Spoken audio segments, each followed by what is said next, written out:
Friends Forever by Sally Grindely, illustrated by Dann.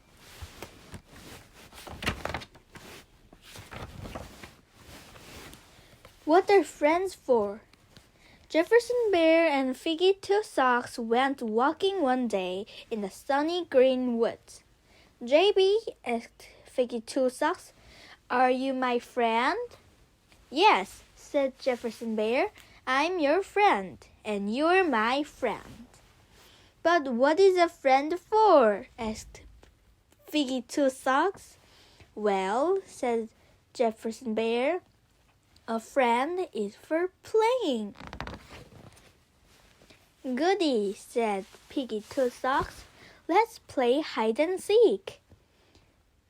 Figgy Two Socks hid in a hollow tree. Jefferson Bear looked everywhere, but he couldn't find her. When it was his turn, he hid behind a tree stump.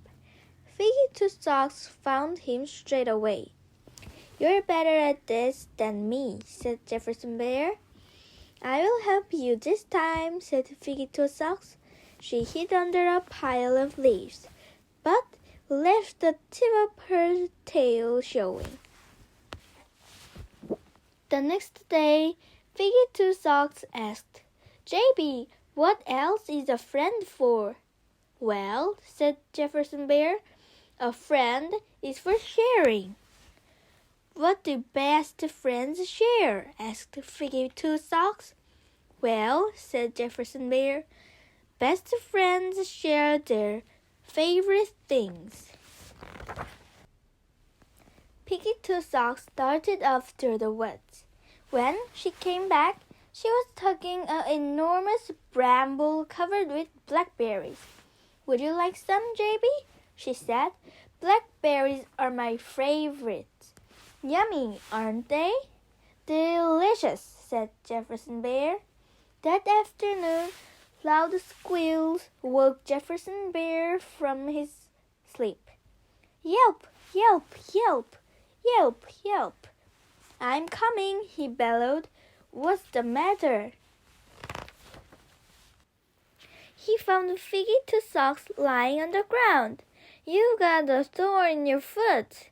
Keep still and I'll take it out." "Will it hurt?" whimpered Figgy. "I will be as gentle as I can," said Jefferson Bear. He closed his teeth round the thorn and pulled. As soon as it was out, Figgy Two Socks jumped up and pranced around. "Thank you for helping me, JB," she said. "That's what friends are for," said Jefferson Bear. The next afternoon, Jefferson Bear was dozing in the sun. Figgy Two Socks wanted to play. She crept up behind him and yelled, "Boo!" Jefferson Bear nearly jumped out of his wobbly fur. Figgy Two Socks ran round and round squealing, "Made you jump, made you jump." Jefferson Bear didn't think it was funny. "Go away, Figgy Two Socks," he said.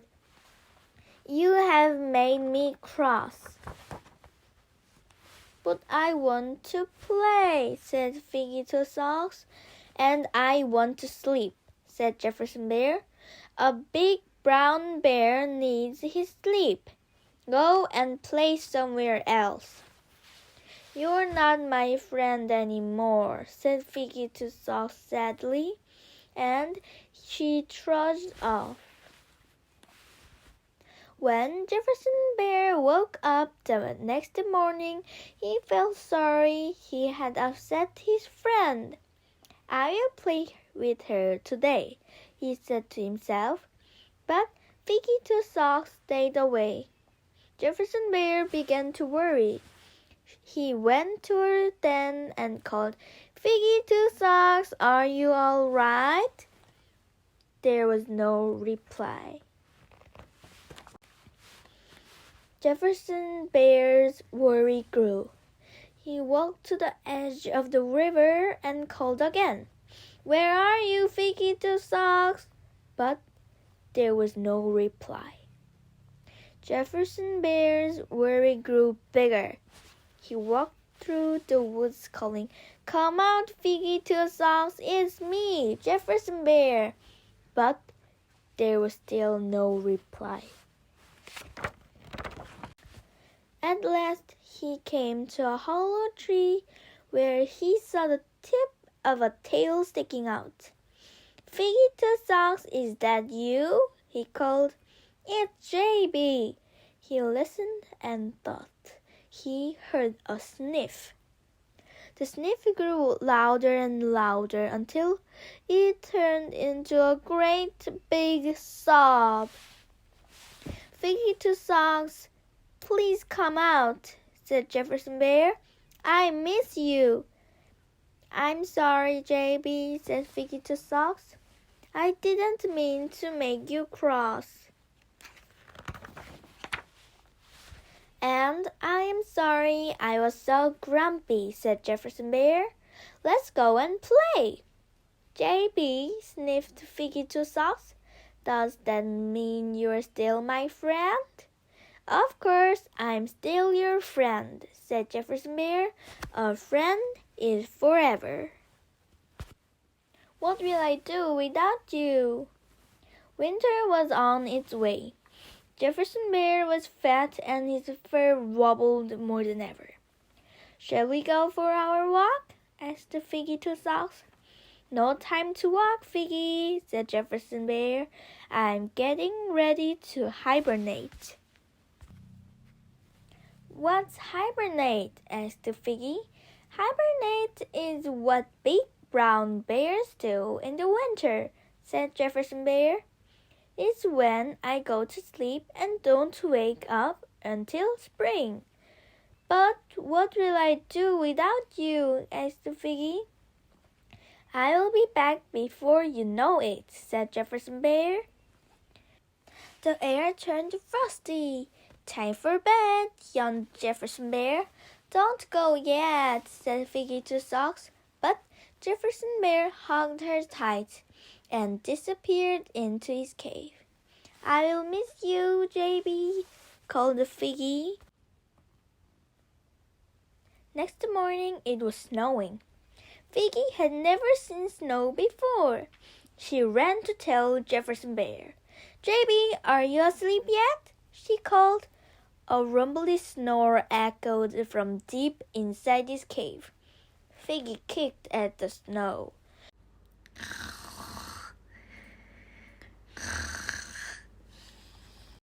What good is snow when your best friend isn't there to share it?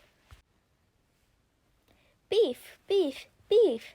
Figgy's brothers were having a snowball fight. "Can I play?" Figgy Two Socks asked. "If you want," said Big Smudge. "Take this," said Floppy Legs. "Beef!" "Stop it!" Figgy squealed. "That hurts." "You wanted to play," they said, and ran off laughing. "You wouldn't do that if JB was here," she cried. Then Figgy Two Socks had an idea. All day long she pushed and patted the snow. All day long she rolled and scooped and shaped it. At last she found 3 black stones and a little twig. She stood back. "Every time I look at my big white snow bear, I'll think of JB," she said. But Figgy Two Socks still felt very lonely. She sobbed a great big sob. Then she began to feel cross. If JB was her friend, how could he leave her for so long? Piff! She threw a snowball at the snow bear. Piff! And another. And another. Piff! "Hey, don't do that. You will spoil it," called a voice. It was Hoptail, the squirrel. "JB is not my friend anymore," said Figgy Two Socks. "Why not?" asked Hoptail. "He's not here when I need him." "But he needs his sleep," said Hoptail, "and I need some help." I must find the nuts I buried in the autumn. Hoptail pointed to the place where she thought her food was hidden. Figgy Two Socks dug through the snow and earth to find the nuts. Day after day, more snow fell. Figgy Two Socks and Hoptail ran through the woods, making patterns with their paw prints. They broke off icicles and watched them melt through their paws. And together, they rebuilt the big white snow bear. At the end of each day, Figgy Two Socks went to see the big white snow bear. I hope JB won't mind me having another friend, she said. Little by little, the days grew warmer. The snow bear is melting, cried Figgy. What's happening? Spring is coming, said Hoptail. Suddenly, Big Smudge and Floppy Legs appeared. They clambered onto the snow bear and pushed. Heave! Whoosh! The head of the snow bear rolled down the hill. Grrr! Ouch! That hurt! Growled a great big voice. Big Smudge and Floppy Legs ran away. There was Jefferson Bear, rubbing his nose. That's a fine welcome back, he said. JB, squealed Figgy. Oh, I've missed you so much. I built a snow bear to remind me of you, and I hope you don't mind. Yes, says Jefferson Bear. I've made a new friend. This is Hoptail. Jefferson Bear laughed. Slow down, Figgy. Let's all go for a walk, and you can tell me just what you did without me. The end.